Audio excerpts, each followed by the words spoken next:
नमस्कार मित्रांनो, घरोघरी मातीच्या चुली या मालिकेमध्ये आपलं स्वागत आहे. सगळे आता जेवायला बसलेले असतात. छान असा मूड असतो, मस्तपैकी जेवण बनवलेलं असतं आणि जानकी सगळ्यांना जेवायला वाढत असते. तेवढ्यात काय ऐश्वर्या येते आणि ऐश्वर्या म्हणते, जानकी आय एम सॉरी, बोल ना माझ्याशी, चूक झाली मान्य करते ना, प्लीज मला माफ करून टाक आणि माझ्याशी बोल. पुन्हा एकदा सगळ्यांच्या समोर तुझी माफी मागते, आय एम एक्स्ट्रीमली सॉरी. आता बघायला लागलेले असतात ऐश्वर्याकडे की ऐश्वर्या अचानक येऊन माफी का मागती. ऐश्वर्या म्हणते, प्लीज मला माफ कर, चुकलं माझं प्लीज. सुमित्रा म्हणते, जानकी एवढी ती माफी मागतीये तर माफ कर की तिला, कशाला उगाच ताणून धरतीये. मागती ना मोठ्या मनानं माफी तर माफ करून टाक की. सही नानांना दिलेलं वचन पाळायचंच आहे. एवढी माफी मागतीये तर माफ कर की.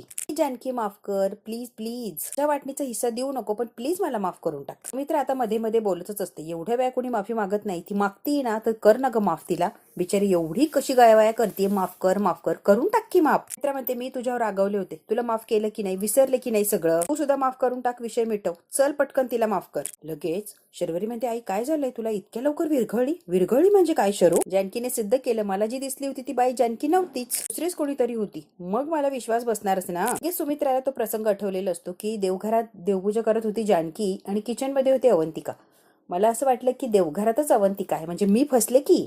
एकसारखे कपडे घातले की माणूस कोण आहे आपल्या लक्षात येते. जानकीने बरोबर स्पष्ट करून दाखवलेलं असतं की कसा सुमित्राचा गैरसमज झालाय. त्यामुळे सुमित्राचा गैरसमज दूर झालेला असतो आणि ती अगदी मन मोकळेपणे जानकीला माफ करून टाकते. आणि हा सगळा प्रसंग कसा घडला आणि कसं माफ केलं हे सुमित्रा आता शर्वरीला सांगते. शर्वरी म्हणते, म्हणजे काय, तू काय बोलतीस हो शरू, माझा गैरसमज झाला होता. समजा तू तिला नको नको ते बोलले, विचारल्यावर नको नको ते आरोप टाकले मी. जानकीने मला हे सुद्धा सांगितलंय, नानांच्या मृत्यूचं खरं कारण काय आहे ना ते लवकरात लवकर कळणार आहे. जानकीचं म्हणणं पटायला लागलंय, ती खरं बोलती, ती खोटं का बोलणार ना. आपल्या घराच्या भल्यासाठी, घरातल्या माणसांसाठी एवढं सगळं करते, मग मी तर एवढं करूच शकते ना, मन मोकळेपणे तिला माफ करूच शकते ना मी. त्याची असं रागाने वागणं, तुटक वागणं बरोबर नाही ना. शर्वरी म्हणते, अगदी बरोबर, अगदी बरोबर. की सगळ्यांची काळजी घेत असते, सगळ्यांना जेवायला काय हवं नको ते बघत असते, सगळं छान आणि व्यवस्थित चाललेलं असतं. शर्वरी काहीही वागू दे, जानकीवर परिणाम होत नसतो. शर्वरीच्या आता तळपायाच्या मस्तकात गेलेली असते. जानकीने आईला कन्व्हिन्स केलंय, म्हणजे काय, ही जानकी ना जी मेहनत घेतली ती पूर्णपणे मातीत गेली. म्हणते ना त्याप्रमाणे हिच्याकडे डायरी नक्की म्हणजे नक्कीच असणार. एवढी रिलॅक्स ही आता काहीतरी करायला लागणार म्हणजे लागणार, अगदी काहीही. रात्री काहीही करून डायरी मिळवायची म्हणजे मिळवायचीच. ही ऐश्वर्या सारखी सारखी तेच म्हणत असते, जानकी प्लीज माझं ऐक ना, मला कर ना माफ. तेव्हा आता सारंग म्हणतो, वहिनी काय म्हणती ऐश्वर्या, ऐकतं खरं ना ग त्यांना माफ प्लीज. की म्हणते, ठीक आहे भाऊजी, तुम्ही आणि आई एवढं म्हणताय तर ऐकते मी तुमचं. नाही वाटत ऐश्वर्या सुधारली म्हणून ती सुधारणार सुद्धा नाही. सगळ्यांची इच्छा आहे म्हणून तिला एक संधी देते. ऐश्वर्या म्हणते, थँक्यू सो मच, ठीक आहे आता बस बाद झालं हे माफी वगैरे, बस जेवायला. तर म्हणते, आता कसा माझा मनावरचा ताण हलका झाला, रिलॅक्स वाटायला लागले. सगळ्यांना हात जोडून सांगते, घरामध्ये गोड्या गोविंदाने राहा रे, नको हे वादविवाद. म्हणते, हो आई, पण तुम्ही कशाचाही त्रास करून घेऊ नका, मी आत्ताच सांगते. ताण वगैरे करून घेणार नाही तर उलट आज रात्री छान झोप लागणारे बघ. ते छान असतात, छान असं वातावरण तयार झालेलं असतं घरातलं. आणि शर्वरीला छान वाटतं की ऐश्वर्या आता जानकीच्या बाजूने गेली म्हटल्यावर काय तिच्या मनात काय चाललंय मला कळणार म्हणजे कळणारच. ते आता सगळे झोपलेले असतात आणि शर्वरीला, राहुलला जो प्लॅन वर्क करायचा असतो तो वर्क करायला त्यांना चान्स मिळालेला असतो. घरातले लाईट वगैरे बंद झालेले असतात, सगळे असे निवांत झोपलेले असतात. ना काळे कपडे घातलेले 2-3 व्यक्ती घरात घुसलेले असतात, मास्क वगैरे लावलेले असतात. एक्झॅक्टली कोण आहे काय काहीही अंदाज लावता येणार नाही अशी लोक आता घरात आलेली असतात. राहुल आणि शर्वरी असतात ते, आणि दोघं आता ऐश्वर्याला विचारत असतात की ऐश्वर्या झोपली की येत असेल, ती मास्क वगैरे दिलाय तिला. मोबाईलच्या बॅटरीमध्ये सगळीकडे शोधाशोध सुरू झालेली असते डायरीची. ती आता घरभर डायरी शोधत असतात. अख्खी रात्र त्यांना पालथी करायची असते इकडची तिकडं, पण ती डायरी शोधायची असते म्हणजे असतेच. काही करून डायरी शोधायची अगदी सकाळपर्यंत. तिघी आता कामाला लागलेली असतात. इतकी पटापट स्पीड मध्ये ती डायरी शोधत असतात. जिथे शक्यता वाटते तिथे प्रत्येक ठिकाणी त्यांनी डायरी शोधायला सुरुवात केलेली असते. अगदी प्रत्येक ठिकाणी ते शोधत. आता सगळीकडे शोधलेलं असं त्यांना काहीच सापडत नाही. तेव्हा श्रीवरी म्हणते, आता काय करायचं, कुठे शोधायचं. आता ऐश्वर्याला म्हणते, ऐश्वर्या तुला काय वाटतं जानकी डायरी नेमकी कुठे ठेवू शकते, म्हणजे तुला अंदाज आहे का. म्हणतो, पटकन शोधायला हवा, लवकरात लवकर, वेळ फार म्हणजे फार कमी आहे शर्वरी. एक्झॅक्टली वेळ तर खरंच कमी आहे ना. आता कुठे शोधायचं, काय शोधायचं, खरंच विचारच पडला. जानकीच्या रूम मध्ये जाऊन बघते, कदाचित तिथे असू शकते. आता शर्वरी जानकीच्या रूम मध्ये चाललेली असते डायरी शोधायला. शर्वरी आता अगदी बिंदास आलेली असते जानकीच्या रूम मध्ये, मोबाईलच्या बॅटरीमध्ये सगळीकडे ती डायरी शोधायचा प्रयत्न करत असते. अजिबात घाबरत नाही, काही नाही. आणि मोबाईलमध्ये ती डायरी शोधण्याचा प्रयत्न करत असतो. अख्खे ड्रॉवर, कपाट, सगळं सगळं तिने पालथं घातलेलं असतं डायरी शोधण्यासाठी. घरभर शोधलेलं असतं तरी तिच्या बेडरूम मध्ये सुद्धा तिला डायरी सापडलेली नसते. तेव्हा शर्वरी म्हणते, जानकीने डायरी नेमकी कुठे ठेवली. अशी तर घेऊन झोपली नाही ना, आहे तेवढी हुशार ती. बरोबर जानकीच्या उशाजवळ बघायला लागलेली असते डायरी. तेवढ्याच जानकी आलेली असते आणि बॅटरी लावून शर्वरीला म्हणते, चल खाली, इथे नाहीये तर. नाहीतर तिने जर उशाची बघायला लागली असती, तिला कळालं असतं इथे जानकी नाहीच आहे. मग त्यांचं भांडं फुटलं असतं आणि जानकी नाही आहे इथे हे शर्वरीच्या लक्षात आले असतं. जानकी तिला पटकन खाली घेऊन जाते. चल खाली, आपण खाली शोधूया. तो किचनमध्ये, हॉलमध्ये, आईच्या रूम मध्ये सगळीकडे शोधून झाले, कुठेच काही सापडलेलं नाहीये. तरी म्हणते खरंच आम्ही सुद्धा सगळीकडे शोधलं पण कुठे काही सापडत नाही. शर्वरीच्या डोक्यात आलेलं असतं देवघर शोधायला हरकत नाहीये, 100% देवघरात सुद्धा ठेवू शकते, कारण देवघरात कोणी जाणार नाही हे तिला माहितीये. जानकी बहिणी 100% डायरी देवघरात ठेवू शकते, मला गॅरंटी आहे. तरी म्हणते तुम्ही इथेच थांबा, मी 5च मिनिटात आले. सगळ्या देवघरात तिने शोधाशोध केलेली असते. आता ती देवाच्या खाली बघायला जाते. शर्वरी जिथे मोबाईल लपवलेला असतो तिथे जानकीने डायरी ठेवलेली असते. बरोबर शर्वरीला डायरी मिळालेली असते. जसं जानकीने प्लॅनिंग केलंय ते अगदी परफेक्ट झालेलं असतं. शर्वरीने डायरी तिथून उचलून डायरेक्ट बाहेर आलेली असते पळत. राहुल, डायरी मिळाली आपल्याला. शर्वरी म्हणते ऐश्वर्या बघितलं का, मी जे बोलते ते करून दाखवते. डायरी मिळवली म्हणजे मिळवलीच मी, एनी कॉस्ट. की मला अंडर एस्टिमेट करत होती ना. बघितलं ना काय शर्वरी आहे आणि काय करू शकते शर्वरी. आता तिला कळेल की शर्वरी काय चीज आहे. मला हलक्यात घेत होती ना, आता कळेल तिला काय आहे शर्वरी. की बघ तुझ्याकडे असलेला शेवटचा पुरावा सुद्धा नष्ट केलाय मी. पुरावा मी कायमचा नष्ट करणार म्हणजे करणार, काहीही झालं तरी. त्यामुळे जानकीच्या हाताला काही लागतच नसतं. शर्वरी म्हणते ऐश्वर्या ही डायरी घ्यायची आणि लगेच जाळून टाकायची. डायरी डायरेक्ट जाळून टाकायची, अजिबात पुरावा मागे ठेवायचा नाहीये. लगेच डायरी जाळून टाकायची, अजिबात वेळ व्हायला घालवायचा नाहीये. कळतंय का तुला. डायरी हातात मिळाल्या लगेच जानकी म्हणते सॉरी वंस, मी नाही जाळू शकते ही डायरी. तिने तोंडाचा मास्क वगैरे काढलेला असतो आणि ती जानकी हे राहुल आणि शर्वरीला दाखवून देते. जानकीने चेहरा दाखवल्या शर्वरी आणि राहुल पटकन बाहेर पळतात आणि जे कपडे घातले ते कपडे काढण्याचा प्रयत्न करतात, कारण जे काळे कपडे घातले ते चोराचे कपडे असतात आणि कुणी जर बघितलं तर यांना जागेवर पकडेल, म्हणून पटकन ते आल्यावर मास्क वगैरे काढतात. आणि राहुल आता शर्वरीवर चिडचिड करत असतो. काय केलंय तुझं, तुला तरी कळतंय ग. डायरी घेऊन चोराच्या आता सत्ता दिली, जानकीकडेच डायरी दिली शर्वरी, तू बिंडो के का ग. ती आता रडकुंडीला आलेली असते. राहुल म्हणतो कळलं नाही का ग तुला. नाहीये ते मूर्ख आहेस का ग शर्वरी तू. प्लस पकडलं गेलंय. ती एक नंबरची हुशार निघाली जानकी, की काय आपल्याला सोडत नसते. आणि शर्वरी म्हणते खरंच मला कळलं नाही आपण काय करतोय काय नाही, खरंच मला कळलं नाही. सगळ्याचा दोष मला का देतोय तू एकटीला. कसं कळणार. ती ऐश्वर्या नाही जानकी म्हणून ती एकही शब्द बोलली नाही. आणि कपडे घातल्यामुळे मला कळालंच नाही तिने काळे पूर्ण कपडे घातले. ना चेहरा दिसला ना बॉडी लँग्वेज, काहीच कळालं नाही. त्यात मला कळतच नाहीये जानकीला आपला हा प्लॅन कळलाच कसा की रात्री डायरी चोरायची. तेव्हा लगेच राहुल म्हणतोय शर्वरी आता फालतू गोष्टींमध्ये डोकं लावू नकोस. हा कसं कळलं काय कळलं, आता ज्या सिच्युएशन मध्ये अडकलोय ना त्याच्यातून बाहेर कसं यायचं त्याचा विचार कर. जे घडून गेलंय ना शर्वरी त्याचा विचार करत बसू नको. याच्यातनं कसं सुखरूप बाहेर पडायचं त्याच्याकडे लक्ष दे. रेड हँड पकडलं गेलो त्यातून स्वतःला डिफेंड कसं करायचं याचा विचार कर. कळतंय का तुला. शर्वरी कपडे आणि मास्क मिळालंच कसं. आता लगेच जानकी आलेली असते. जानकी म्हणते तुम्हाला काय वाटलं, फक्त तुम्हालाच करता येतात आम्हाला नाही करता येत आणि मला डोकं नाहीये स्वतः. शर्वरी वंश जेव्हा ऐश्वर्याला प्लॅन सांगत होते तेव्हा मी सगळं ऐकलं आणि तेव्हाच अलर्ट झाले की आता यांना धडा शिकवायचा. बरोबर मी जे करायचं ते केलंच. वंशांकडनं काहीतरी शिकायला हवं असं डोक्यात आलं आणि मग शिकले की छान शिकले ना मी. एक जबरदस्त असा प्लॅन केला. बरं त्या प्लॅन नुसार ऐश्वर्याच्या रूम मध्ये गेले, कपडे चोरले, मास्क चोरला आणि बरोबर तिथे आले, तुमच्यामध्ये सामील झाले. ऐश्वर्याला मास्क मिळालाच नाही की आली तिला, मग बेशुद्ध होऊन तिथेच पडली ती, हो की नाही. मग ती कशी येणार ना बाहेर. मग तिच्याऐवजी मी आले तुमच्यामध्ये. मी व्यवस्थित छान अशी तयार झाली आणि तुमच्यामध्ये बरोबर येऊन थांबले की तुम्हाला कल्पना सुद्धा आली नाही की ऐश्वर्या आहे की जानकी आहे. जानकी म्हणते मग माझ्या शर्वरी वंशांसाठी मी मदतीला खाली आले धावून आणि मग काय मदत केलीच की. केली की नाही वंश, खरं खरं सांगा. तुमच्या जानकी बहिणीने, तुमच्या लाडक्या जानकी बहिणीनं तुमची मदत केली की नाही. केली ना मी तुमची मदत. मग काय. आणि हो माझ्या रूम मध्ये सुद्धा तुम्ही डायरी शोधायला गेला होता की नाही. गेला होता ना. पण काय मी आलं का काही नाही ना. आणि मग ऋषिकेशच्या जवळ कोण झोपलं होतं कळालं का. जानकी झोपली की सेटअप केलं होता.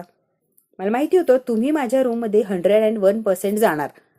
त्या आधीच मी असा सेटअप लावला होता किती काही केलं तरी तुम्हाला माझ्या रूम मध्ये काहीही मिळणार नाही. आणि शेवटी नाहीच मिळालं, बरोबर की नाही. कसं आहे ना शर्वरी वंश, तुमची जानकी बहिणी तुमचं बघून बघून बरोबर डावपेच खेळायला हुशार झालीये. तुमचे डावपेच तुमच्यावर वापरायला लागली. पण कसं आहे ना भारी वाटत असेल ना. आपण कोणाला तरी काहीतरी चांगलं शिकवू शकतोय. म्हणजे साधी भोळी जानकी बहिणी एवढी शार्प झालीये फक्त आणि फक्त शर्वरी वंश तुमच्यामुळे. तुम्ही मला शार्प केलं म्हणून मी शार्प झाले. खरं तर कसं आहे ना शर्वरी वंश, तुमच्याकडे पाहून पाहून पाहून तुमच्यातला स्मार्टनेस माझ्यामध्ये आला आणि म्हणून एवढी स्मार्ट झाली मी. खरं तर सगळं तुमच्यामुळे होतोय. आय एम ग्लॅड की तुमच्याकडनं मला एवढं सगळं शिकायला मिळते. आणि आज बघा की मी पास झाले की परीक्षेत अगदी परफेक्ट. तुम्हाला कळालंच नाही मी जानकी की ऐश्वर्या. म्हणजे मी ऍक्टिंग करू शकते, परफेक्ट ऍक्टिंग करू शकते. बरोबर ना शर्वरी वंश. मी परफेक्ट ऍक्टिंग केली म्हणूनच ती डायरी माझ्या हातात दिली की नाही तुम्ही. आणि तुम्ही तोंडावर पडलात की नाही. बरोबर आहे की नाही वंस? राहुलला इतका राग येत असतो, इतका राग येत असतो, अगदी तळपायाच्या मस्तकात चाललेली असते. काय करू आणि काही नाही, यांना काही सुचत नसतं. या जानकीचं नरडीचं घोट घेऊ की काय असं वाटत असतं. पण नाही, ते जानकीला काहीच करू शकत नसतात, कारण जानकी फार शार्प असते. किंवा ते भारी वाटलं पण मी तुम्हाला डायरी शोधायला हेल्प केली म्हणजे मी तुमच्या काहीतरी कामाला आली ना, मला भारी वाटतंय. तुम्हाला कसं वाटतं एक्झॅक्टली? भारीच वाटत असेल, हो की नाही? सॉरी सॉरी सॉरी, जरा चुकले का? तुम्ही मला हेल्प केली आहे, मी नाही तुम्हाला केली, तर तुम्ही माझी डायरी मला परत आणून दिली. Thank you so much. राहुल आणि शर्वरी पूर्णपणे हरलेले असतात, तोंडावर पडलेले असतात आणि जानकी जिंकलेली असते या खेळात. जानकी म्हणते कसं आहे ना, डायरी अशी अलगद माझ्या हातांवर ठेवली, काहीही मी त्रास घेतला नाही, काही नाही. आई ती डायरी माझ्या हातावर पडली. खरंच काय भारी वाटतं ना, एखादी गोष्ट जेव्हा काही एफर्ट्स न घेता मिळते ना, तेव्हा त्याचं सुख वेगळंच असतं आणि ते सुख मला तुम्ही अनुभवायला दिलं. थँक्यू सो मच शर्वरी वंच, थँक्यू सो मच.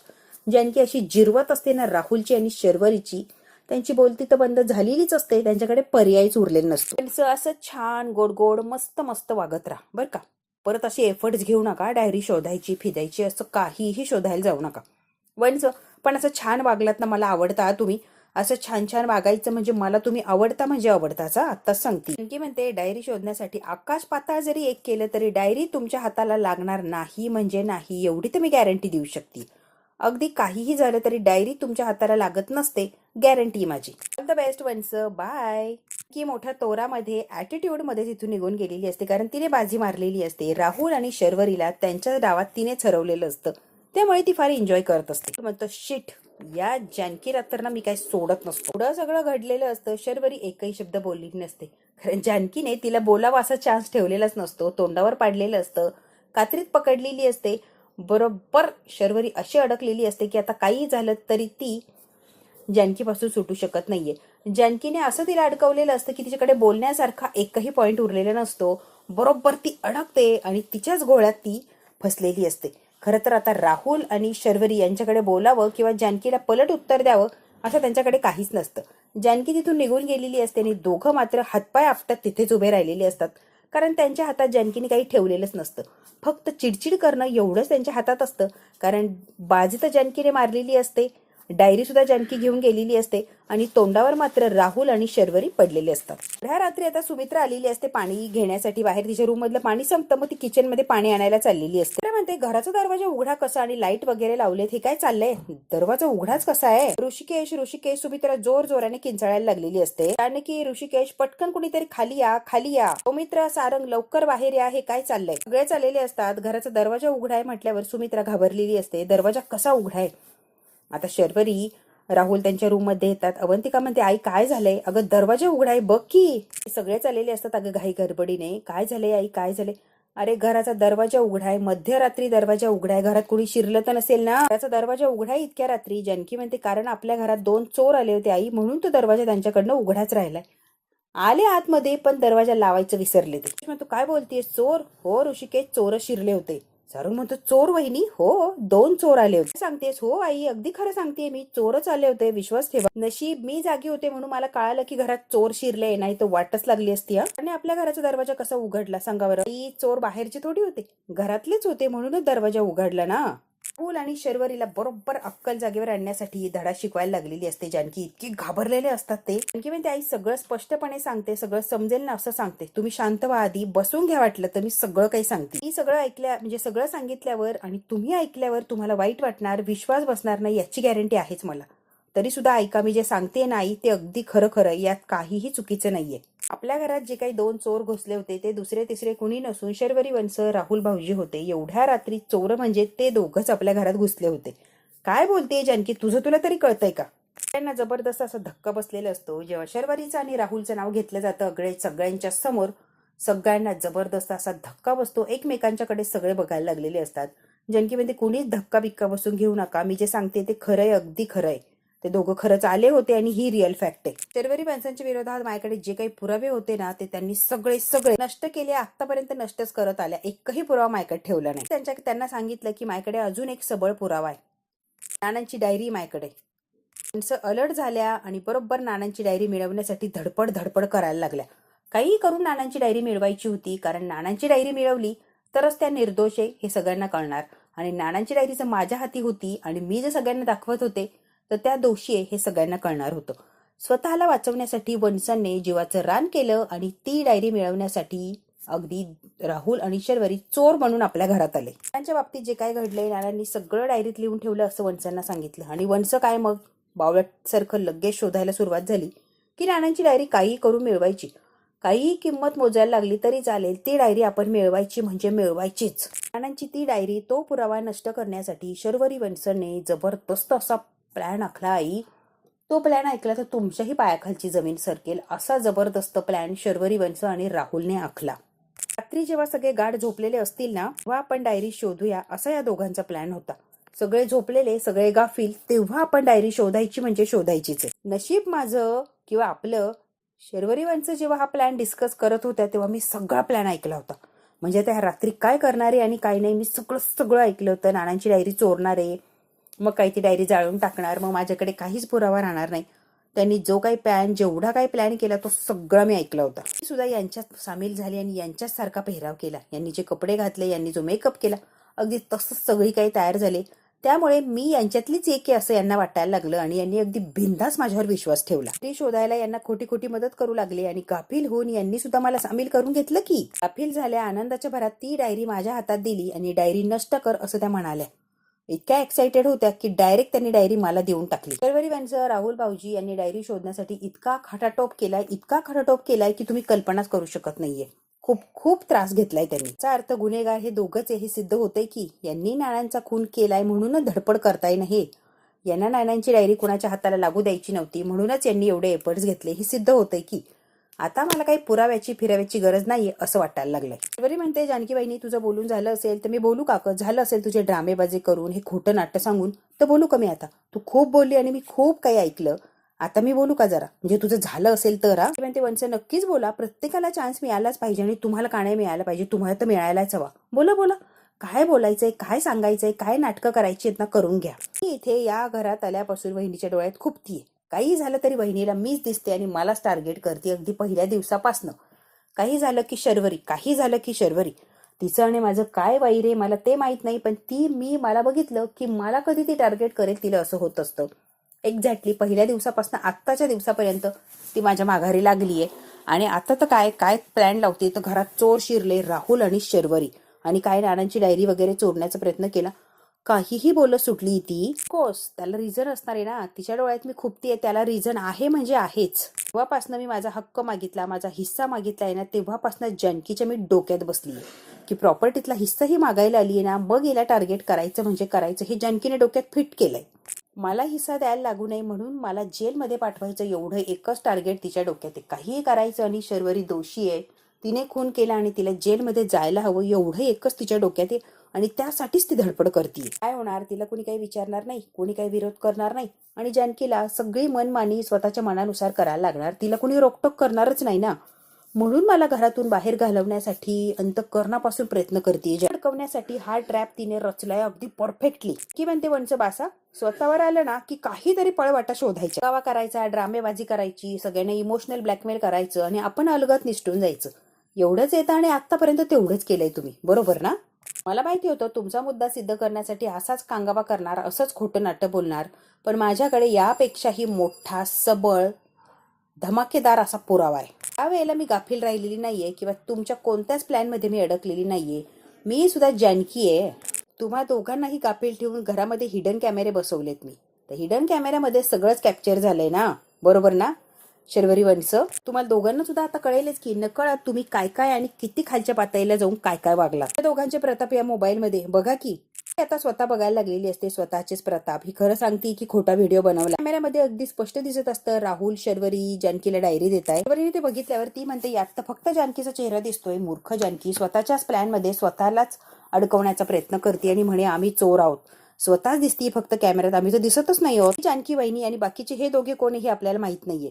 मग जानकी वहिनीने सगळा प्लॅन केला आणि जबरदस्तीने आम्हाला अडकवण्याचा प्रयत्न करते. शर्वरी इतकी हुशार असते की ती जानकीला अडकवण्याचा प्रयत्न करते. खरं तर जानकी त्यांना अडकवायला गेलेली असते, पण शर्वरी तिचाच डाव तिच्यावर उलटवते आणि म्हणते आम्ही दिसतच नाहीये.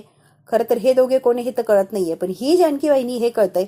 म्हणजे जानकी वहिनीचा सगळा हा प्लॅन आहे फक्त आणि फक्त आम्हाला अडकवण्यासाठी. जानकी वहिनी आम्हाला अडकवण्यासाठी किती खोटं बोलशील आणि किती खालच्या पातळीला जाशील ग. दोघे कोण आहे मला नाही माहिती, कदाचित तिची माणसं असतील आणि ही घरात खरंच चोरी करायच्या उद्देशाने चालली. जानकी परत इथं तोंडावर पडलेली असते, कारण शर्वरी तेवढी शार्प असते. कोस हिचीच माणसं आहेत ती, आणि तिची माणसं आम्ही आहोत असं दाखवण्याचा प्रयत्न करा. प्लॅन रचलाय आणि आम्हाला अडकवती. हो, शर्वरीने आजची काय बाजी पलटवलेली असते, रडत असते, कडत असते, बघितलं नाही. स्वतः दिसते या सगळ्यामध्ये आणि आम्हाला अडकवण्याचा प्रयत्न करते. बघतात बदनाम करण्याचा का प्रयत्न करते ना, मला तेच कळाले नाही. आता त्रास होतोय, घुसमट होती या सगळ्या गोष्टींचा, आणि खरंच आता नाही सहन करू शकते मी. ही रोजची कटकट, रोजची वादावादी मला नाही सहन होत नाही, घुसमट होती माझी. की बहिणी काय प्रॉब्लेम आहे तुझा, का तू माझ्या मागे लागलीस, कळेल का काही. सतत मला त्रास देते, तुला सिद्ध तरी काय करायचं असतं ग, सारखं सारखं तेच तेच तेच ते. तुला काय सिद्ध करायचं एकदा सांगून तरी टाक ना ग. ना तुला मला पैसे द्यायचे नाहीच आहे, पण नको ना असे घाणेरडे आरोप लावू. ते सलते आरोप करून तू काय करणार आहेस, काय सिद्ध करायला बघतीये. हा भाग इथेच संपलेला असतो, कारण जानकी तोंडावर पडलेली असते. आता नेमकी पुढच्या भागात काय होणार आणि काय नाही हे बघायचं असेल ना मित्रांनो, तर आपल्याला बघायला लागणार आहे पुढचा भाग. अगदी थोडक्यात आपण बघूया पुढच्या भागात नेमकी काय होतंय. शर्वरीने बरोबर जानकीला परत तोंडावर पडलेलं असतं, आणि जानकी म्हणते, आई मी खरी आहे हे सिद्ध करण्यासाठी माझ्याकडे सध्या तर काहीच पुरावा नाहीये, आणि शर्वरी आणि राहुल खोटे हे दाखवण्यासाठी सुद्धा माझ्याकडे काहीच नाहीये. पण मी मात्र खरी आहे आणि शर्वरी राहुल खोटे हे दाखवण्यासाठी मी प्रयत्न करणार म्हणजे करणार, आणि या दोघांनी सगळं काही केलंय हे सुद्धा मी दाखवून देणार म्हणजे देणार. जानकीने आता प्रत्येक वेळेला जशी घाई करते तशी घाई केलेली असते. शर्वरी नेहमीप्रमाणे जशी शार्प ठरते तशी ती शार्प ठरलेली असते. सगळ्या कारणाम्यातून शर्वरी अगदी अलगद बाहेर पडलेली असते. आता एवढं सगळं करून सुद्धा शर्वरीवर एकही डाग राहिलेला नसतो. शर्वरीने काहीच केलं नाही हे सगळ्यांच्या समोर आलेलं असतं, आणि नेहमीप्रमाणे जानकी वेड्यात निघलेली असते की जानकीनेच हे सगळं काही केलंय, आणि मुद्दाम ती शर्वरीला अडकवण्याचा प्रयत्न करते. खरं तर जानकीच्याच जाळ्यात अडकलेली असते, आणि सगळं काही करून शर्वरी मात्र अलगद बाहेर आलेली असते, कारण शर्वरीने शांत डोक्याने तो व्हिडिओ बघितलेला असतो, आणि बरोबर राहुल आणि शर्वरी सही सलामत बाहेर पडतात. पण घरच्या लोकांच्या नजरेमध्ये जानकी आता परत दोषी ठरलेली असते, आणि खरंच ती शर्वरीच्या मागे मागे लागलेली आहे का, तर तिला प्रॉपर्टी द्यायला लागू नये म्हणून, हे आता जानकीने स्वतः प्रूव्ह करून दाखवलेलं असतं. शर्वरीने अशा पद्धतीने सगळ्यांच्या समोर हे सगळं आणलंय की जानकी आता फक्त आणि फक्त तोंडावर पडलेली असते. तिच्या हातात काहीही राहिलेलं नसतं, कारण तिने व्हिडिओ दाखवायला फार घाई केलेली असते, आणि याच घाईचा शर्वरीने फायदा करून घेतलेला असतो. त्याच्याकडे आता सिद्ध करण्यासाठी काहीही पुरावा नाहीये. तेव्हा ऋषिकेश म्हणतो की जानकी पुरावा आहे, डोंट वरी, रिलॅक्स. जानकी म्हणते, ऋषिकेश पुरावा? हो पुरावा आहे. नानांची डायरी ही सगळ्यात मोठा पुरावा आहे, त्यामुळे तू रिलॅक्स राहा, नानांची डायरी आहे. तेव्हा मी माझ्यावर आरोप येऊ नये म्हणून तिच्यावर जर मी आरोप करत होते, आता शर्वरी राहुलला सांगत असते, तेव्हा ती नानांची डायरी तर सगळ्यांना दाखवू शकली असती ना. मग तिने ती डायरी का नाही दाखवली सगळ्यांना, का केलं. आता खरंच डायरी जानकीकडे असती. ऋषिकेश म्हणतो, नानांची खरी डायरी आपल्याला शोधायची आहे, नानांनी कुठे ठेवली असेल हे आपल्याला शोधायला लागणार, मग शर्वरी आणि राहुल तोंडावर पडू शकतात. पण तोच विचार करते, नानांनी ती डायरी कुठे ठेवली असेल. आता खरी डायरी आहे, नानांनी कुठे ठेवली, काय ठेवली, हे शर्वरीला सापडते की जानकीला सापडते, आणि खरंच जो शेवटचा पुरावा आहे तो सगळ्यांच्या हाती लागणार का, हे जर बघायचं असेल ना मित्रांनो, तर बघायला लागणार आपल्याला पुढचा भाग. हा भाग इथेच संपतो. व्हिडिओला लाईक, शेअर, सबस्क्राईब नक्की करा. धन्यवाद मित्रांनो.